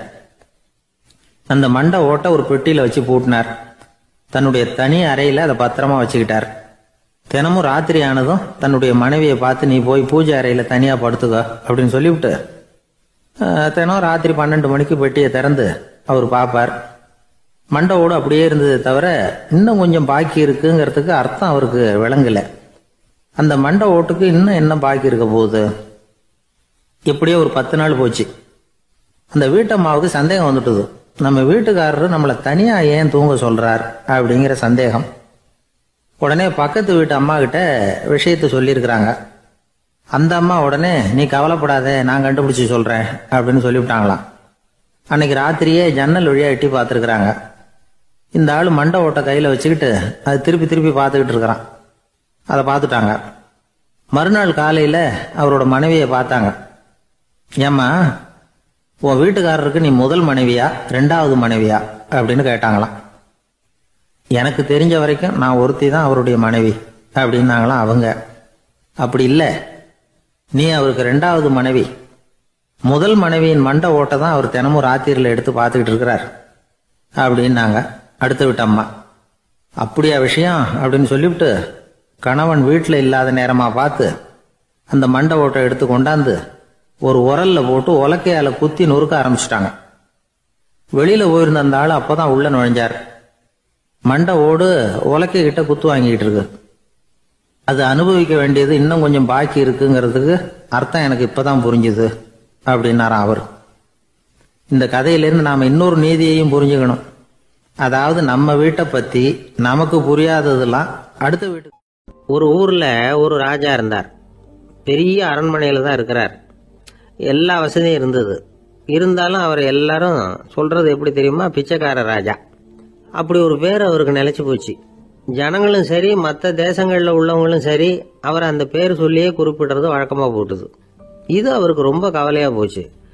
என்ன இது, நம்மளை தேடி வர்றவங்களுக்கெல்லாம் நாம சோறு போடுறோம், நம்ம புகழ்ந்து பாடல் ஏற்றி கொண்டு வர்ற புலவர்களுக்கெல்லாம் அவங்க எப்படி வந்தாலும் ஒருவேளை சோறு போடணுங்கிறது உத்தரவு. இவ்வளவுலாம் செஞ்சும் நம்மளை போய் பிச்சைக்கார ராஜான்னு எல்லாரும் சொல்றாங்களே, அது ஏன், எதுக்காக அப்படி சொல்றாங்க? இதுதான் ராஜாவுக்கு குழப்பம். சரி, இதை பத்தி நம்ம அமைச்சர்கள் கிட்ட கேட்கலாமா அப்படின்னு யோசனை பண்ணார். இந்த விஷயத்த போய் அவங்க கிட்ட எப்படி கேட்கறதுன்னு அவருக்கு தயக்கமா இருந்தது. கௌரவ குறைச்சலா தெரிஞ்சது அவருக்கு. சரி, சாதாரண குடிமக்கள் கிட்ட இதை பத்தி கேட்கலாமா அப்படின்னு யோசனை பண்ணார். கேட்கலாம், ஆனா அவங்க யாரும் ராஜா முன்னாடி வந்து நின்று தைரியமா பேசக்கூடிய அளவுக்கு இல்லை. ராஜாவோட குழப்பம் நாளுக்கு நாள் அதிகமா போச்சு. கடைசியா அவர் ஒரு முடிவுக்கு வந்தார். அதாவது இதை பத்தி ஒரு பிச்சைக்காரங்கிட்டே கேட்டு பார்த்துட்டா என்ன. இதுதான் அவர் பண்ண முடிவு. உடனே மாறு வேஷம் போட்டுக்கிட்டு நகர்வலம் போனார். ஒரு பிச்சைக்காரனை கண்டுபிடிச்சார். இதை பாருப்பா, நம்ம ராஜாவை எல்லாரும் பிச்சைக்கார ராஜான்னே சொல்றாங்களே, அதுக்கு என்ன காரணமா இருக்கும் அப்படின்னு கேட்டார். அதுக்கு அவன் சொல்றான், இதுக்கான பதில இன்னும் ஒரு 30 நாள்ல சொல்றேன் அப்படின்னா. உடனே இவருக்கு சந்தோஷம். உண்மையை அவங்ககிட்ட சொன்னார். நான் வேற யாரும் இல்லை, நான் தான் இந்த நாட்டு ராஜா. இப்ப நீ என் கூடவே வந்துரு, அரண்மனையிலேயே தங்கிக்கோ. 30 நாள் கழிச்சு எனக்கு பதில் சொல்லிவிட்டு அதுக்கப்புறமா நீ போகலாம் அப்படின்னு சொல்லி அழைச்சிட்டு வந்துட்டார். அரண்மனையில் ஒரு மூலையில் அவன் தங்கறதுக்கு இடம் கொடுத்தார். தினம் 2 வேளையும் இவனுக்கு சோறு போடுங்க அப்படின்னு உத்தரவு போட்டார். ராஜா கொடுத்த இடத்துல போய் உக்காந்துக்கிட்டான் அந்த பிச்சைக்காரன். தினமும் அந்த அரண்மனையில் நடக்கிறதையெல்லாம் கவனிச்சுக்கிட்டு வந்தான். வேளைக்கு சாப்பாடு வரும், சாப்பிட்டுக்கிட்டு இருக்கான். இப்படி 30 நாள் முடிஞ்சுது. ராஜா வந்தார். என்னோட கேள்விக்கு பதில் என்னன்னு கண்டுபிடிச்சிட்டியான்னார். கண்டுபிடிச்சிட்டேன்னா. என்ன எல்லாரும் பிச்சைக்கார ராஜான்னு சொல்றாங்களே, அது நியாயமா படுதா உனக்குன்னு கேட்டார். நியாயமா தான் படுது, சந்தேகம் இல்லாம நீங்க பிச்சைக்கார ராஜா தான். என்னதான் நீங்க வசதியோடவும் படைபலத்தோடவும் இருந்தா கூட நீங்க எங்க வர்க்கத்தை சேர்ந்த ஆசாமி தான் அப்படின்னு அடிச்சு சொல்லிவிட்டான் அந்த ஆள். எதனால் அப்படி சொல்றேன்னு கேட்டார் இவர். அரசே, ஒரு உண்மையை கண்டுபிடிச்சு சொல்றதா நான் உங்ககிட்ட சொன்னேன். நீங்க ராஜ பரம்பரைன்னா உடனே உங்க கழுத்துல கிடக்கிற முத்து மாலையை கழட்டி பரிசா கொடுத்துருப்பீங்க, பொன்னையும் மணியையும் கொடுத்துருப்பீங்க. ஆனா நீங்க அப்படி செய்யல. என்ன ஒரு மூலையில உட்கார வச்சு 2 வேளை சோறு போட சொன்னீங்க. உங்களை தேடி யார் வந்தாலும், யார் பாராட்டி பேசினாலும் அல்லது பிரச்சனைகளை சொன்னாலும் நீங்க செய்யற ஒரே காரியம் சோறு போடுறது தான். பிச்சைக்காரனுக்கு சோறு மட்டும்தான் உலகம். உங்க விஷயத்திலையும் நீங்க அப்படித்தான் நினைக்கிறதாக தெரியுது. நல்லா கவனிங்க. எந்த ஒரு பிரச்சனைக்கும் சோறு தான் முடிவுன்னு நினைக்கிறீங்க பாருங்க. நீங்க சந்தேகமில்லாத எங்களை சேர்ந்த ஆளுதான் அப்படின்னு விட்டான் அந்த பிச்சைக்காரன். அதுக்கப்புறம் தான் அந்த ராஜா தன்னுடைய தவறுகளை எல்லாம் தேர்த்திக்கிட்டாராம். பசின்னு வர்றவங்களுக்கு சோறு தான் போடணும், அது தப்பு இல்லை. பாராட்ட வர்றவங்களுக்கெல்லாம் சோத்தையே போட்டு அனுப்புனா இப்படிதான் பேர் வரும். எனக்கு தெரிஞ்ச ஒருத்தர் தினமும் யாராவது ஒருத்தரை தன் வீட்டுக்கு அழைச்சிட்டு போவார், சாப்பாடு போட்டு அனுப்புவார். முன்னறிவிப்பு இல்லாம திடீர்னு ஒரு விருந்தாளியோட வீட்டில் போய் இவர் நிக்கிறது வழக்கம். அந்த அம்மாவும் இவருக்காக தயார் பண்ணி வச்சிருந்ததை இவர் அழைச்சிட்டு வந்திருக்கிற விருந்தாளிக்கு போட்டுருவாங்க. விருந்தாளி சாப்பிட்டுட்டு போனதுக்கு அப்புறம் இவர் மனைவி கிட்ட உனக்கு சிரமம் வேணாம் அப்படின்னு சொல்லிவிட்டு பக்கத்துல உள்ள ஒரு ஹோட்டலுக்கு போய் காசு கொடுத்து சாப்பிட்டுட்டு வந்துருவார். பல நாள் இப்படி நடக்கும். ஒரு நாள் அவரை தனியா கூப்பிட்டுக்கிட்டு போய் ஏன் இப்படி பண்றீங்கன்னு கேட்டோம். அதுக்கு அவர் சொல்றாரு, எங்க வீட்டு சாப்பாட்டுல இருந்து தப்பிக்கிறதுக்கு எனக்கு வேற வழி எதுவும் தெரியல சார், அதனாலதான் இப்படி பண்ணிட்டு இருக்கிறேன் அப்படின்னார். ரொம்ப பரிதாபமா. இப்பெல்லாம் நம்ம ஊர்ல மாமியார் மருமகள் ஒருத்தர் நல்லா புரிஞ்சுக்கிட்டு நல்ல விதமா தான் இருக்கிறாங்க பல இடத்துல. அதனால நான் இப்ப சொல்ல போற கதையை கேட்டுவிட்டு இந்த காலத்துல அவ்வளவு மோசமா யாரு சார் நடந்துக்கிறாங்க அப்படின்னு கேட்டு யாரும் சண்டைக்கு வரக்கூடாது. இன்னொரு உண்மையையும் சொல்லிவிடுறேன். அதாவது இந்த கதையை நமக்கு எழுதி அனுப்பி இருக்கிறதே கொஞ்ச நாள்ல மருமகளாகவும் அதுக்கப்புறம் கொஞ்ச காலத்துல மாமியாராகவும் ஆக போற ஒரு நேயர் தான். சரி, இந்த கதைக்கு வருவோம். அதாவது ஒரு சின்ன குடும்பம், அந்த வீட்டில் மாமியார் ஆட்சி, அவங்க வச்சதுதான் சட்டம். பிள்ளையண்டான் எப்படின்னா அம்மா சொல்றதையும் கேட்டுக்குவான், மனைவி சொல்றதையும் கேட்டுக்குவான், நமக்கு என்னத்துக்கு வம்புங்கிற டைப்பு. மருமகள் பேரில் குறை கண்டுபிடிக்கிறதுலேயே அந்த மாமியாருக்கு ஒரு சுவாரஸ்யம். சின்ன சின்ன விஷயத்துல எல்லாம் குத்தம் கண்டுபிடிச்சிக்கிட்டே இருக்கிறாங்க. பொதுவாக எல்லாரும் எப்படின்னா ஏதாவது ஒரு காரணத்துக்காக சண்டை போட்டுக்கிட்டு இருப்பாங்க. அந்த அம்மா எப்படின்னா ஏதாவது ஒரு சண்டையை போடுறதுக்காக காரணத்தை தேடிக்கிட்டு இருப்பாங்க. அப்படி ஒரு மனசு. அந்த மருமக பொண்ணு பாவம் பயந்து பயந்து ஒவ்வொரு காரியமும் செஞ்சுக்கிட்டு வந்தது. இப்படியே பல வருஷம் ஓடி போட்டுது. அந்த மாமியாருக்கும் ரொம்ப வயசாயிட்டுது. இருந்தாலும் அந்த பழைய சுபாவம் மட்டும் மாறவே இல்லை. திடீர்னு ஒரு நாள் பக்கவாதம் வந்து அந்த அம்மாவுக்கு ஒரு பக்கம் கை கால் இழுத்துக்கிட்டுது. வாய் சுத்தமாக பேச முடியாமல் போயிட்டுது. சத்தம் மட்டும் வரும். ஒரு பக்கத்து கை காலை அசைக்க முடியும். பேசுறதெல்லாம் கையால் தான், அதாவது கை சைகையால். இப்படிப்பட்ட நிலைமையில கூட அந்த பொண்ணு தண்ணியோ பாலோ இவங்க எதிரில் கொண்டாந்து வச்சா அதை வேணும்னே தட்டி விட்டுட்டு ஒம்பு வளர்க்கறது. அதுக்கப்புறம் அந்த பொண்ணு தரையை சுத்தப்படுத்தும்ல, அதை பார்த்து ரசிக்கிறது. இருந்தாலும் அந்த பொண்ணு இதையெல்லாம் பெருசுப்படுத்தாமல் ரொம்ப பொறுமையாக தான் இருந்தது. ஒரு நாள் வீட்டில் வச்சிருந்த பாலை பூனை குடிச்சிட்டு போயிட்டுது. வயசான காலத்தில் இந்த அம்மா பால் இல்லாமல் கஷ்டப்படுவாங்களே அப்படின்னு நினச்சி பக்கத்து வீட்டில் போய் கொஞ்சம் பால் வாங்கிட்டு காய்ச்சி மாமியார் முன்னாடி கொண்டாந்து வச்சுது அந்த பொண்ணு. வழக்கம் போல் அந்த அம்மா பாலை தட்டி விட்டுட்டாங்க. இது அந்த மருமக பொண்ணு கவனிச்சுட்டுது.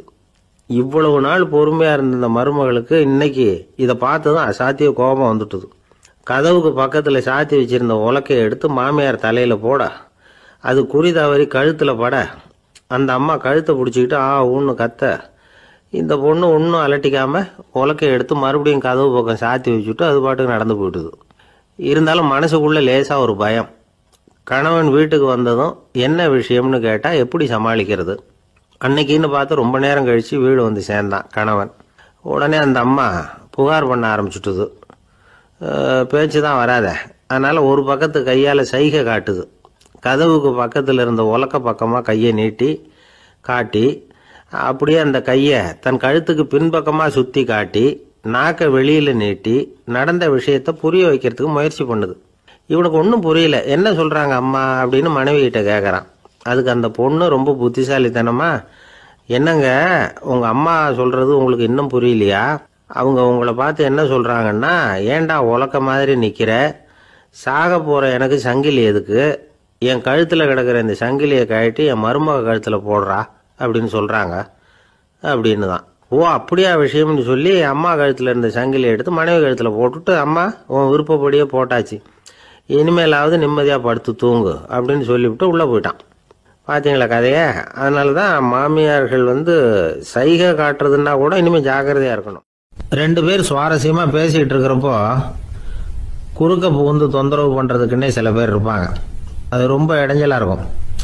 இதே மாதிரி மின்காந்தம் கூட குறுக்க புகுந்து தொந்தரவு பண்ணும். கடைசியில் அது ஒரு பெரிய இடைஞ்சலில் கொண்டாந்து விட்டுரும். சில வீடுகளில் கேபிள் கனெக்ஷன் இல்லாமல் சில தனியார் டிவி காட்சிகள் தெரியும். அதுக்கு என்ன காரணம்னா இந்த மின்காந்த குறுக்கீடு தான் காரணம். இதைத்தான் சுருக்கமாக EMI அப்படின்னு சொல்கிறாங்க. அதாவது எலக்ட்ரோ மேக்னெட்டிக் இன்டர்ஃபியரன்ஸ். இது ஏற்படக்கூடிய இடங்கள் எது எதுன்னு எடுத்துக்கிட்டா அது ஒரு பெரிய பட்டியலாகவே போயிடும்.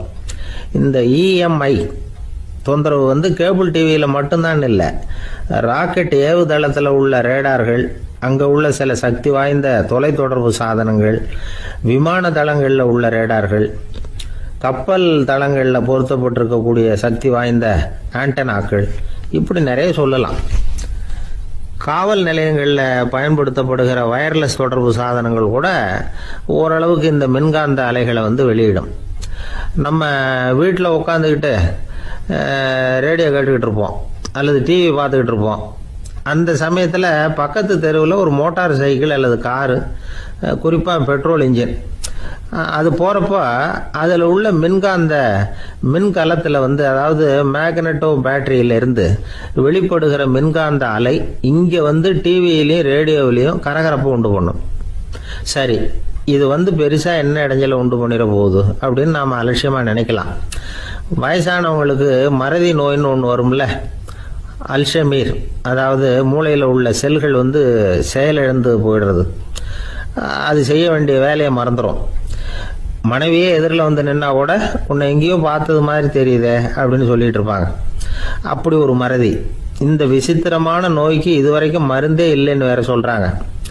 இந்த மைக்ரோ ஓவன் அப்படின்னு சொல்லக்கூடிய சமையல் அடுப்புகள் கூட மின்காந்த அலைகளை வெளியிடுது. சமயத்தில் சில தொழிற்சாலைகளில் கூட பெரிய விபத்துக்களை இந்த EMI உண்டு பண்ணிவிடும். இதை பற்றி தீவிரமாக சிந்திக்க ஆரம்பித்ததே ஒரு விபத்துக்கு பிறகுதான். அமெரிக்காவுக்கும் வியட்நாமுக்கும் இடையில போர் நடந்தது. அந்த சமயம் அமெரிக்காவுக்கு சொந்தமான விமானம் தாங்கி கப்பல் ஒன்று வியட்நாமை தாக்கிறதுக்கு தயாராக ஏவுகணைகளோட கடலில் நிறுத்தி வைக்கப்பட்டிருந்தது.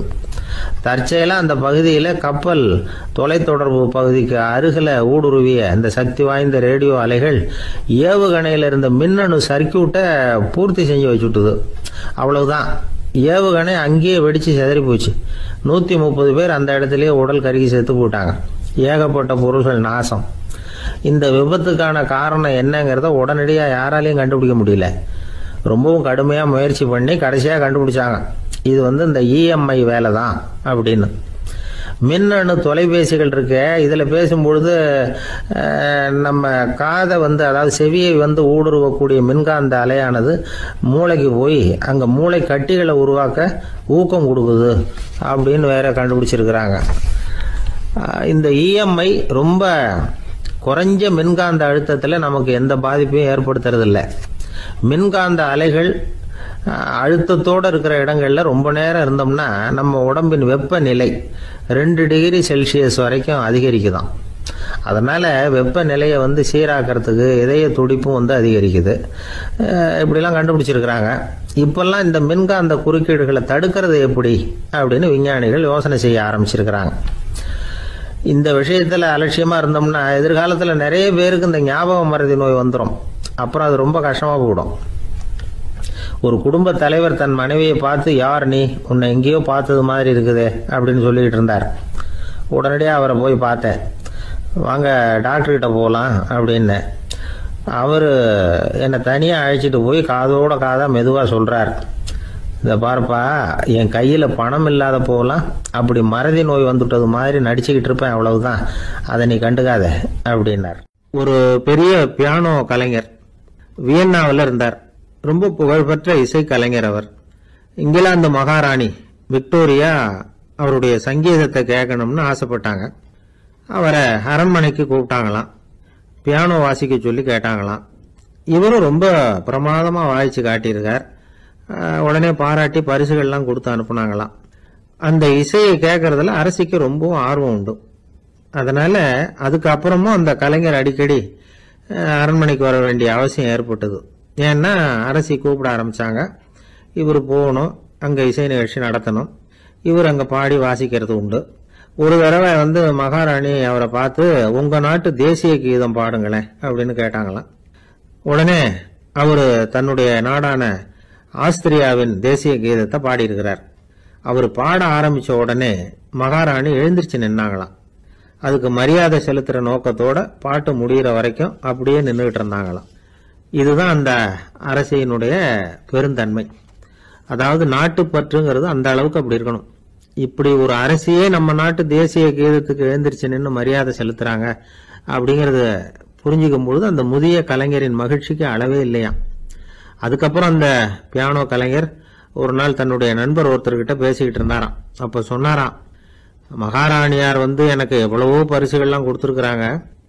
ஒரு தடவை எனக்கு வைரக்கல் பதித்த அணி ஒன்றை கூட பரிசா கொடுத்தாங்க. ஆனா அதை விட உயர்ந்த விலை மதிக்க முடியாத அணி என்ன தெரியுமா? நான் என்னுடைய நாட்டு தேசிய கீதத்தை நான் பாடுறப்போ அவங்க எழுந்திருச்சு நின்று மரியாதை செலுத்தினாங்களே, அதுதான் எனக்கு கிடைச்ச மிகப்பெரிய பரிசு அப்படின்னாராம். எனக்கு தெரிஞ்ச சங்கீத வித்வான் ஒருத்தர் இருக்கார். சமீபத்தில் ஒரு நாள் அவரை பார்த்தேன். எப்படி போயிட்டு இருக்கு உங்க தொழில் அப்படின்னு கேட்டேன். ரொம்பவும் வித்தியாசமா போயிட்டு இருக்குங்க அப்படின்னார். என்ன சொல்றீங்க அப்படின்னு. முன்னாடியெல்லாம் நான் பாடினா எதிரில் இருக்கிறவங்க தான் எழுந்திரிச்சு போயிட்டு இருந்தாங்க. இப்போ எப்படின்னா நான் பாட ஆரம்பிச்சுட்டா உடனே பக்கவாத்தியக்காரனே எழுந்திரிச்சு போயிடுறான் அப்படின்னார் ரொம்ப வேதனையோட. ஒருத்தரை பார்த்து உன்னுடைய நண்பர்கள் யார் அப்படின்னு ஒரு கேள்வி கேட்டு பாருங்க. கொஞ்சம் யோசிச்சு யோசிச்சு பதில் சொல்லுவாங்க. அவங்க கிட்டயே உன்னுடைய எதிரிகள் யார் அப்படின்னு கேளுங்க, கடகடன்னு ஒப்பிச்சிருவாங்க. நம்ம மனசு இருக்க அது எப்படின்னா, நம்ம நண்பர்களை விட எதிரிகளை அது நல்லா ஞாபகத்தில் வச்சுக்கும். இது ஒரு ஆச்சரியமான உண்மை. உங்களால நண்பர்களை மறந்துட முடியும், ஆனா எதிரிகளை மறந்துட முடியாது. இது ஒரு வேடிக்கையான நிலைமை தான். அழகான தருணங்களை நாம ஏன் மறந்துடுறோம்? இது இயற்கை. ஏன்னா நம்ம மனசு மலர்களை கவனிக்கிறது இல்லை, அதுல இருக்கிற முள்ளை தான் கவனிக்குது. தன்னை காயப்படுத்துகிற எதையும் அது உடனே கண்டுகொள்ளுது. ஒரு தெளிந்த சிந்தனையுடைய மனசு மிக அழகாக உள்ள எல்லாத்தையும் கவனிக்கும். அது நன்றியுடன் உணரக்கூடிய எல்லாத்தையும் பார்த்து குறிச்சிக்கும். இப்படிப்பட்டவங்க வாழ்க்கை இயல்பாகவே நல்லா அமையும். அது ரொம்ப அபூர்வம். மனசுல உள்ள ஒரு சிறிய அமைப்பை மாற்றுவதை பொறுத்து தான் இந்த விஷயம் அப்படிங்கிறார் ஓஷோ. ஒரு யூத கோவில் இருந்துதான், அது யூதர்களின் மடமாவும் இருந்தது. அங்க ஒரு தலைமை குரு, அவர் ரொம்ப கண்டிப்பானவர். அந்த கோவிலை ஒட்டி ஒரு தோட்டம். ஒரு நாள் காலையில அந்த தோட்டத்துல 2 இளம் யூதர்கள் நடந்து போய்கிட்டு இருக்கிறாங்க. காலையில 1 மணி நேரம், மாலையில 1 மணி நேரம் அவங்க அந்த தோட்டத்துல நடக்கிறதுக்கு அனுமதி உண்டு. மற்ற நேரங்கள்ல அவங்க மத புத்தகங்களை படிக்கணும், பிற விதிமுறைகளை கடைபிடிக்கணும். அந்த 2 பேருமே தொடர்ந்து புகைப்பிடிக்கிற பழக்கம் உள்ளவங்க. ஆனா கோவில் மடத்துல இருக்கிறப்போ அவங்க புகைப்பிடிக்க முடியாது, அது கடுமையான குற்றம். சரி, நாம தோட்டத்துல இருக்கிறப்போவாவது புகைப்பிடிக்கலாமா அப்படின்னு ஒரு ஆசை அவங்க 2 பேருக்குமே. இருந்தாலும் பயம். இப்படி கேட்டா மதகுரு என்ன சொல்லுவாரோ அல்லது என்ன செய்வாரோங்கிற பயம். இப்படியே கொஞ்ச நாள் ஆச்சு.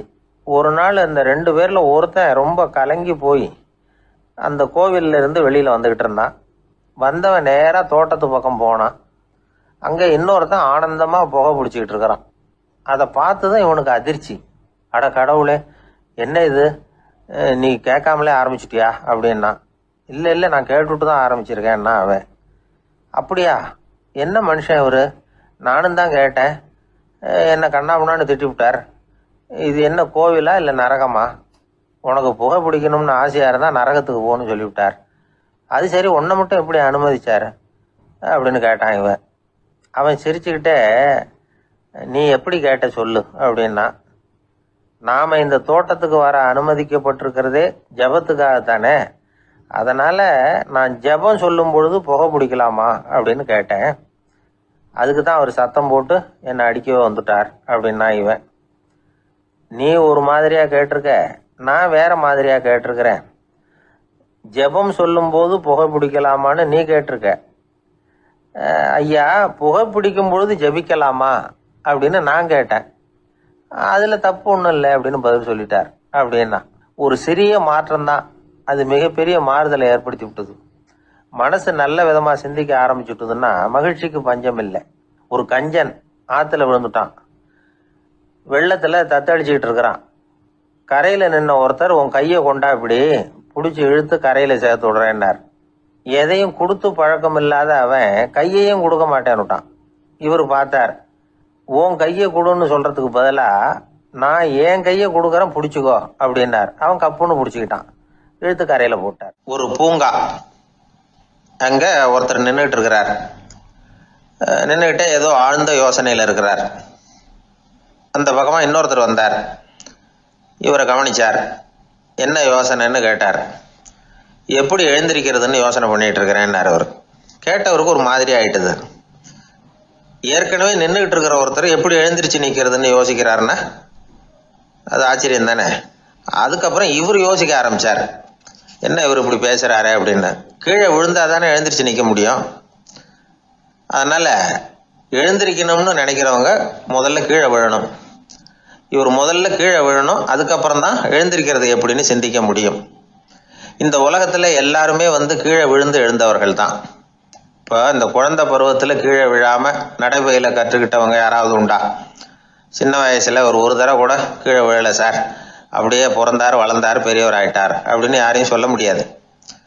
அதனால மனுஷங்கிறவன் விழுந்து புரண்டு எழுந்து தான் நடக்க கத்துக்கிறான்.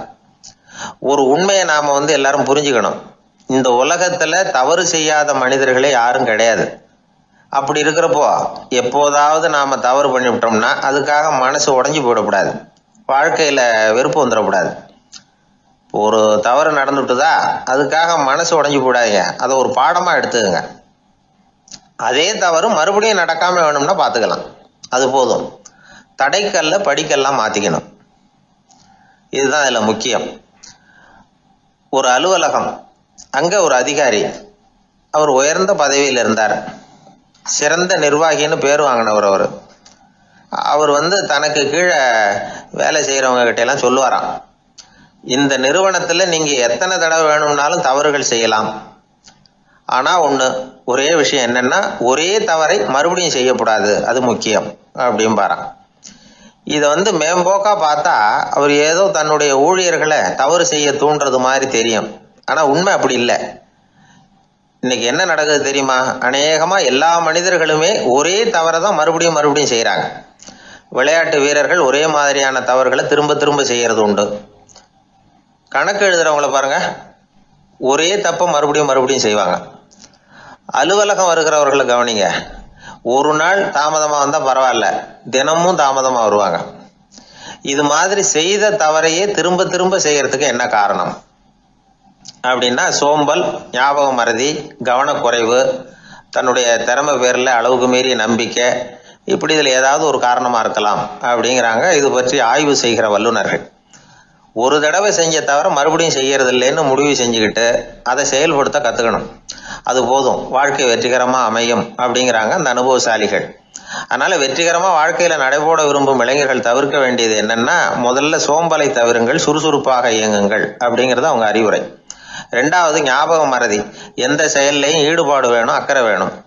மூணாவது கவனக்குறைவு, எதையும் அலட்சியப்படுத்தக்கூடாது. நாலாவது என்னால முடியாது எதுவுமே கிடையாது அப்படிங்கிற அளவுக்கு மீறிய நம்பிக்கை, அது ஆபத்துல கொண்டு போய் விட்டுரும். அதனால முதல் தவறு உங்களுக்கு ஒரு பாடமா அமையணும். ஒரு மனிதர் அவர் தன்னுடைய 2 காதுலையும் கட்டு போட்டுக்கிட்டு வந்தார். அவருடைய நண்பர் அதை கவனிச்சுட்டார். என்ன சார் ஆச்சு, 2 காதுலையும் கட்டு போட்டுருக்கீங்களே அப்படின்னு விசாரிச்சார். ஒண்ணுமில்ல சார், வீட்டில் ரொம்ப ஆர்வமா டிவியில் கிரிக்கெட் மேட்ச் பார்த்துக்கிட்டு இருந்தேன். அப்போ என்னுடைய மனைவி துணிகளுக்கு அயர்ன் பண்ணிட்டு இருந்தாங்க. அயர்ன் பாக்ஸை அப்படியே வச்சுட்டு அடுப்பங்கரைக்கு போயிட்டாங்க. அந்த சமயம் பார்த்து டெலிஃபோன் பண்ணி அடிச்சுது. அவசரமா ஓடி போய் அதை எடுத்து காதில் வச்சேன். அப்போதான் தெரியும் அது அயர்ன் பாக்ஸுங்கிற விஷயம். சூடா இருந்ததா, சுட்டு விட்டுது அப்படின்னாரு. 1 காது சரி சார், 2 காதும் ஏன் அப்படி ஆச்சு அப்படின்னு கேட்டார். அதே ஆளு மறுபடியும் ஃபோன் பண்ணா சார் அப்படின்னாரு. இவர் எவ்வளவு தூரம் யோசிச்சிருப்பாரு பாருங்க. அதனால ஒரு தவறு மறுபடியும் நடக்கக்கூடாது. முதல் தவறு உங்களுக்கு ஒரு பாடமாக அமையட்டும் அப்படிங்கிறது தான் இதுல இருந்து நாம தெரிந்து கொள்ள வேண்டிய கருத்து. அதனால தவறுகள் அதெல்லாம் தடைக்கெல்லாம் நினைக்க வேண்டாம், படிக்கெல்லாம் நினைப்போம். அப்படி நினைச்சோம்னா வாழ்க்கையில வெற்றி நிச்சயம். ஒரு ராஜா இருந்தார். அவர் ஒரு பெரிய கோயில் கட்டினார். பல ஊர்கள்ல இருந்து சிற்பிகள்லாம் கொண்டுகிட்டு வந்தார். அழகழகா சிற்பங்களை செய்ய சொன்னார். ஊர்ல உள்ள ஜனங்களும் கோயில் கட்டுறதுக்கு அவங்களால முடிஞ்ச உதவியை செஞ்சாங்க. ராத்திரி பகலா வேலை நடக்குது. கோயில் கொஞ்சம் கொஞ்சமா வசந்துகிட்டே வந்துட்டுது. அந்த ஊர்ல ஒரு வயசான அம்மா இருந்தாங்க, ரொம்ப ஏழை. அவங்களுக்கு மனசுக்குள்ள ஒரு உறுத்தல், இந்த ஊர்ல எல்லாரும் இந்த கோவில் கட்டுறதுக்கு அவங்களால முடிஞ்ச உதவியை பண்ணிட்டு இருக்கிறாங்க, நம்மளால ஒன்றும் பண்ண முடியலையே அப்படின்னு நினைச்சு கவலைப்பட்டாங்க. அவங்களுக்கு மனசு கேட்கல, ஏதாவது செய்யணும் நம்மளால முடிஞ்சது அப்படின்னு யோசனை பண்ணாங்க. நல்ல வெயில் நேரத்துல சிற்பிகள்லாம் ரொம்ப சிரமப்பட்டு சிலை வடிச்சுக்கிட்டு இருக்கிறாங்கல்ல, அவங்களுக்கு அந்த நேரம் தாகம் எடுக்குமே. அதனால சிரமப்பட்டு ஒரு குடத்துல தண்ணி எடுத்துக்கிட்டு அதை இடுப்புல வச்சுக்கிட்டு மெதுவா கொண்டுகிட்டு அங்க போறது அப்படின்னு முடிவு பண்ணிட்டு அந்த அம்மா போச்சு. அங்க போய் வேலை செய்யறவங்களுக்கு தாகம் எடுக்கிற போலாம் ஒரு கோவலையில தண்ணியை எடுத்து கொடுத்துக்கிட்டு இருக்கிறது. இப்படியே பண்ண ஆரம்பிச்சுட்டு அந்த அம்மா. ஏதோ அந்த அம்மாவால முடிஞ்ச ஒரு சின்ன உதவி அது. இப்படி கொஞ்சம் கொஞ்சமா வேலை நடந்தது. கோபுரம் வசந்தது, எல்லா வேலையும் முடிஞ்சது. இனிமே கடைசியா கற்ப கிரகத்தின் மேல விமானம் அமைக்க வேண்டியதுதான் பாக்கி. அந்த வேலையும் ஆரம்பமாச்சு. அந்த சிற்பிகள்லயே அனுபவசாலியான ஒருத்தர் இந்த அம்மாவை தேடிட்டு வந்தார். பாட்டி, உங்ககிட்ட இருக்கிற ஏதாவது ஒரு பொருளை கொடுங்க, அந்த விமானத்துல வைக்கலாம் அப்படின்னு நாங்க நினைக்கிறோம் அப்படின்னார். இந்த அம்மாவுக்கு ஒன்றும் புரியல. ஏதாவது இருந்தாவில கொடுக்கலாம், எதுவும் இல்லையே, என்ன பண்றது யோசனை பண்ணாங்க. இத பாருப்பா, என்கிட்ட என்ன இருக்கு, இந்த வாசப்படியில கிடக்குது, இந்த கல்லு தான் இருக்குது, வேணும்னா இத எடுத்துட்டு போங்க அப்படின்னாங்க. உடனே அந்த கல்லை பேத்து எடுத்துட்டு போயிட்டாங்க அவங்க. அங்க போய் பார்த்தா என்ன ஆச்சரியம், அந்த விமானத்து உச்சியில கலசங்களை அமைக்கிறதுக்கான பிரம்ம எந்திரத்தை மூடுற கருங்கல் ஒண்ணு தேவையா இருந்தது. இவங்க எடுத்துட்டு போன கல்லு அதுக்கு ரொம்ப பொருத்தமா அமைஞ்சு போச்சு. ஏதோ அதுக்காகவே அளவெடுத்து செஞ்சது மாதிரி அமைஞ்சுட்டுது. அந்த கல்லையே அங்க அப்படியே பதிச்சுட்டாங்க. ஒரு வழியா கோவிலை கட்டி முடிச்சாங்க. அடுத்தது கும்பாபிஷேகம், அதுவும் ரொம்ப சிறப்பா கோலாகலமா நடந்து முடிஞ்சது. இவ்வளவையும் பார்த்த அந்த ராஜாவுக்கு மனசுக்குள்ள ரொம்ப பெருமையா இருந்தது. இவ்வளவு பெருசா இந்த கோவில் உருவாகிறதுக்கும் இவ்வளவு சிறப்பா இந்த விழா நடக்கிறதுக்கும் நாம தானே காரணம் அப்படின்னு மனசுக்குள்ள நினைச்சுக்கிட்டார். இப்படி நினைச்சுக்கிட்டே அன்னைக்கு ராத்திரி அரண்மனையில படுத்து தூங்கினார். உடனே ஒரு கனவு. ஆண்டவனே அந்த ராஜாவோட கனவுல வந்தார். ராஜா ஆண்டவனை வணங்கினார். இறைவா, உங்களுக்காக நான் கட்டி இருக்கிற கோவில் எப்படி இருக்குது, நல்லா இருக்குதா அப்படின்னு கேட்டார் ராஜா. அதுக்கு இறைவன் சொன்ன பதில் என்ன தெரியுமா, நீ கட்டின கோவில்ல அந்த கிழவியோட நிழல்ல நான் சுகமா இருக்கிறேன் அப்படின்னாராம். இப்படி சொல்லிவிட்டு கடவுள் மறைஞ்சுட்டார். கனவு கலைஞ்சது. ராஜா விசாரிச்சார், யார் அந்த கிழவி அப்படின்னு. எல்லாரும் விவரத்தை சொன்னாங்க. அப்பதான் ராஜா நினைச்சு பார்த்தார், இந்த கோவிலை நானே கட்டினதாக ரொம்ப பெருமைப்பட்டுக்கிட்டேன். ஆனா அந்த வயசான அம்மா வீட்டு வாசல்ல கிடந்த கல்லு அது இறைவனுக்கு சுகமான நிழல் கொடுக்கறதாக சொல்றாரு அப்படிங்கறத எண்ணி பார்த்தார். நான்கிற எண்ணம் நழுவி போயிட்டுதான். கோபுரம் எவ்வளவு பெருசுங்கிறது முக்கியம் இல்ல, குணம் எவ்வளவு பெருசுங்கிறது தான் முக்கியம். அந்த வயசான அம்மா நம்ம நாட்டுல வாழறது தான் நமக்கு உண்மையான பெருமை அப்படின்னு நினைச்சாராம் ராஜா. இந்த காலத்திலயும் ஒரு ஊர்ல ஒரு கோவில் கட்டினாங்க.